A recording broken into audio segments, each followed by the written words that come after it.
सभ्यता से भरपूर शास्त्री परिवार की इकलौती बेटी मोहिनी को बचपन में ही पढ़ाई के लिए विदेश भेज देते हैं, जहां से वो सालों बाद ग्रेजुएशन पूरी करके इंडिया वापस आती है, जो अब संस्कार, सभ्यता, संस्कृति जैसी चीजों से कोसों दूर होती है। एक सुबह मोहिनी शॉर्ट ड्रेस पहने, कानों में हेडफोन लगाए जोर जोर से इंग्लिश गाने गाती हुई घर में घूम रही होती है।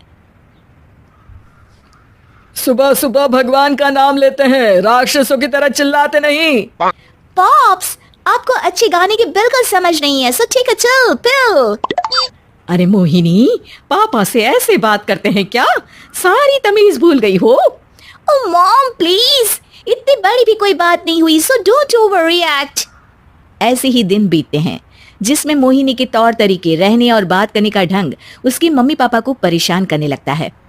भला कोई मानेगा कि ये मेरी बेटी है?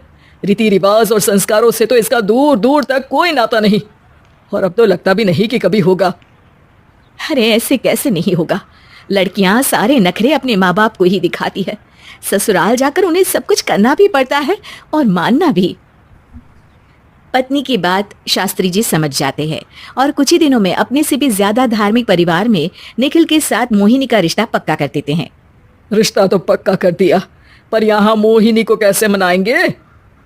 शादी ब्याह के मामले में आटे में नमक जितना झूठ तो चलता है जी। इसी तरह एक के बाद एक तिकड़म लगाते हुए दोनों मिलकर मोहिनी को शादी के लिए तैयार कर लेते हैं और मोहिनी निखिल की शादी हो जाती है, जिसके अगले दिन से ही मोहिनी दोबारा अपने पूरे अवतार में शॉर्ट ड्रेस पहनकर घर में घूमने लगती है।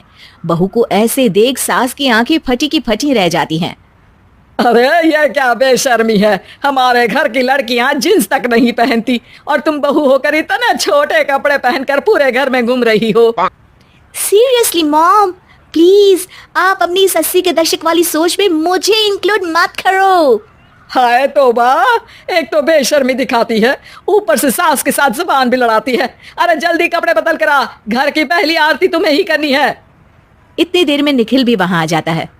माँ पापा आने वाले हैं, पूजा का सारा सामान तैयार है ना? ये पूजा हमेशा मेरे बॉयफ्रेंड्स के पीछे पड़ी रहती थी और अब हस्बैंड के पीछे भी आ गई।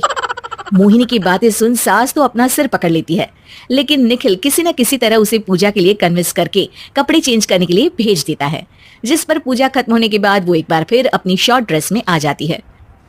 बहू, ये क्या तरीका है? संस्कार नाम की कोई चीज है या नहीं? नहीं ससुर जी, संस्कार मेरा दूसरा बॉयफ्रेंड था, अब तो मेरा उससे कोई कांटेक्ट नहीं है। मोहिनी का जवाब सुन के ससुर तो भगवान नाम जपते वहां से चले जाते हैं, लेकिन सास बहू के बीच कहासुनी फिर शुरू हो जाती है, जिसे इग्नोर करते हुए मोहिनी घर से बाहर चली जाती है और देर रात घर वापस आती है। मोहिनी, मैं जानता हूँ कि तुम विदेश में रही हो और तुम्हें वहीं की आदत है, पर यहाँ चीजें कुछ अलग है। अगर तुम उस हिसाब से कुछ एडजस्ट कर लो तो सबके लिए सही हो जाएगा। I am not in a lecture mood. Good night. अगली सुबह मोहिनी देर से उठकर एक बार फिर उसी तरह सबके सामने आती है, जिस पर उसकी सास कुछ बोले उससे पहले ही मोहिनी की दोस्त मोनिका और रचिल वहां आ जाती हैं। Oh hi darling, how are you? OMG, we missed you so much. I missed you too darling. Ram Ram, इन्होंने तो तुमसे भी छोटे कपड़े पहने हैं। अरे तुम लोगों के अंदर कोई शर्म लिहाज बाकी भी है या सब बेच खाई? मोहिनी, तुम्हारी मेड कुछ ज्यादा नहीं बोलती? इस पर मोहिनी की दोस्त उसकी सास का मजाक बनाने लगती है, जिसे सुन निखिल उन्हें जवाब देते हुए कड़वे शब्द सुना देता है और वो सुन के वो दोनों तो मुंह बनाए वहां से चली जाती है, लेकिन गुस्से से लाल मोहिनी वहीं खड़ी निखिल को घूरती रहती है।